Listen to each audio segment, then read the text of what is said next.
points to making the perfect burger. Number 1, the meat. Number 2, the bread. Number 3, the cheese. The most important thing for me when I'm making burgers is my meat. I will only ever use minced chuck. And the reason I use this is because the fat to meat ratio is 80% meat, 20% fat. It's so juicy and so tasty at the same time. So yeah, I will only ever use butcher's mince and I will only ever use minced beef chuck to make the burger. You can use any other mince you want, but this for me is the ideal mince to make burgers with, minced beef chuck. Vital ingredients number 2 is the cheese. I always use Gouda or Gouda, depending on how you pronounce it and where you're from in the country, and mozzarella. Now, the mozzarella, I use buffalo mozzarella, which gives a lovely stretchiness to the cheese, and the Gouda for the flavour as well.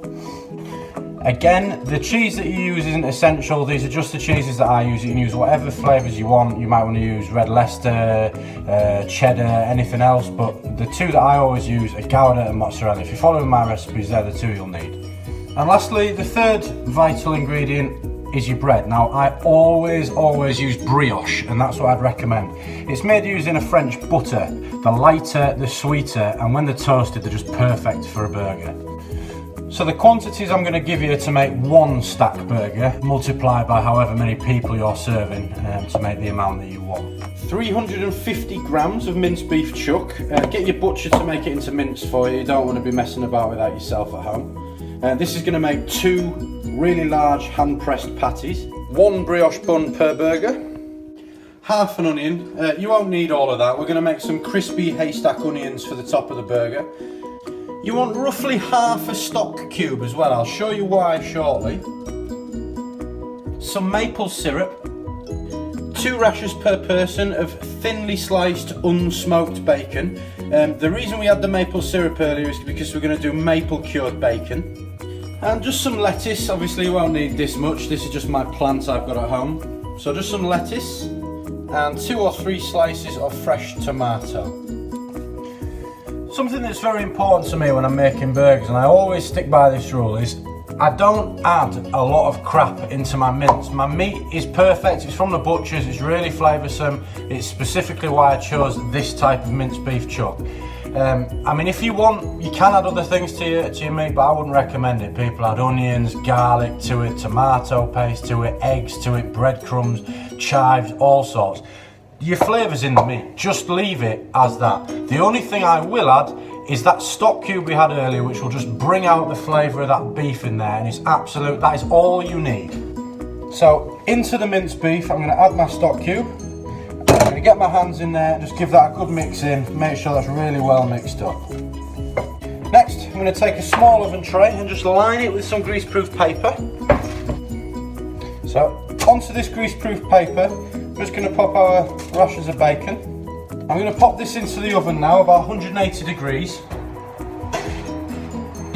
Just for a couple of minutes until the bacon starts cooking off a little bit. And then what we're going to do is we're going to coat that bacon in the maple syrup that we had earlier, and that's just going to give this really intense sweet flavour to the bacon. And then what we're going to do is we're going to make our burger patties. So remember, all we've got in here is our mince and our stock cube. I would highly recommend getting a burger press. It just makes everything so much more easier, and it makes them the same every time, which is key as well. We're going to make 2 patties, because we're going to make a stack burger. So just pop it into the burger press, nice and firmly, press down, and this will make our burger. Okay, number 2. So our burgers that we've just pressed, I'm going to pop straight into the pan on a medium heat. If you turn them up too high, they're just going to burn on the outside and they won't cook in the middle. So our burgers are now in the pan, frying away on a medium heat. Just going to check on this bacon we've got under the grill.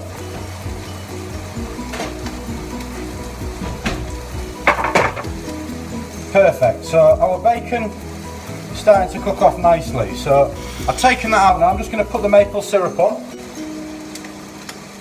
and pop that back under the grill. It's quite important not to keep prodding around and turning your burgers all the time. Just Every now and again, just give them a slight little move in the pan just to ensure they don't stick to the bottom. If they are sticking to the bottom, your heat's too high, turn it down. Okay, brilliant. So we've got the bacon with the maple syrup back in the oven and the burgers are cooking away nicely on the hob here. The next thing we're going to do is our haystack onions. So we're going to take our half an onion from earlier and peel it. And then what we're going to do is chop it really small. By the way, if you don't want your eyes to start streaming when you're peeling onions, don't cut through the root. Leave the root on the onion and it'll stop it. What you want to end up with is pieces like this. What we're going to do is we're going to make a really light flour and milk batter. We're just going to toss these in there and then throw them in a pan and just leave them to the side. They'll brown off nicely and they'll become these really nice crispy haystack onions for the top of the burger. In the meantime, I'm just going to turn these burgers over. Okay, so it's key that when your burger's cooked on one side and cooked on the other, bearing in mind it'll still be raw in the middle, we're just going to take it off that heat. So what's going to happen is it's going to go into the oven and we're going to finish it off in there. Pop them onto an oven tray and I'm going to pop them in the oven. So then, for our haystack onions, you just want to grab yourself a little bowl and just pour a couple of dashes of milk in there, not too much.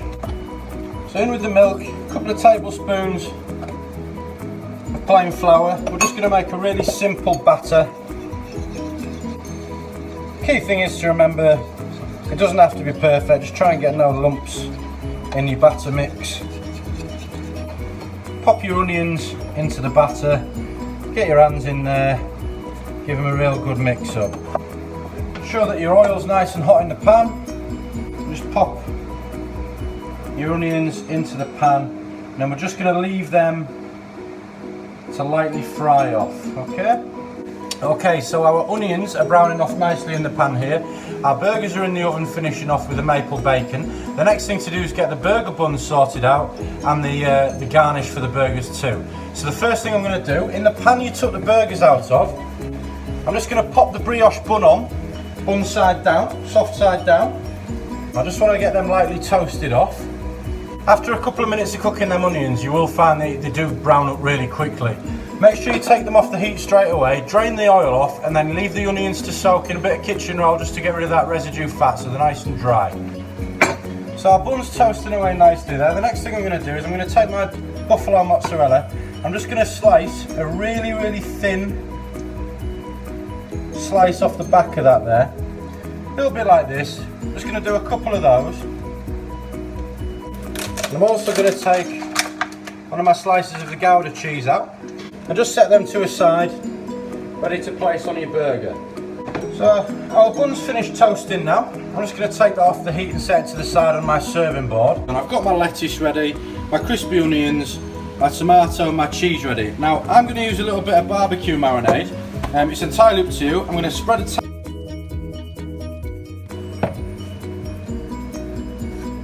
I've just taken our bacon out of the oven. You can see it's absolutely lovely and glazed with the maple syrup. It's perfect. My burgers are just finished off. I'm just going to leave them on the side to rest for just a moment. So I'm going to take our bun that we've put a little bit of this sticky barbecue marinade on. I'm going to grab our lettuce. Just line the bottom of our burger with this lettuce. Next thing, some of this lovely fresh tomato on there. And then I'm going to take one of our hand-pressed burger patties. Just pop that on there like that. It doesn't matter what order you do things, this is just the way I do it. I'm going to pop the buffalo mozzarella on now. Just on top of that burger patty. And I put our rashers of maple cured bacon on there. Now I'm going to take our second burger, pop that on top of the bacon, our slice of Gouda cheese, our last bit of fresh tomato. I'm going to add our crispy onions. Take the other half of our brioche bun, and then by whatever means necessary, I have a burger skewer. I'm going to pop that just on there like that, and there you have it.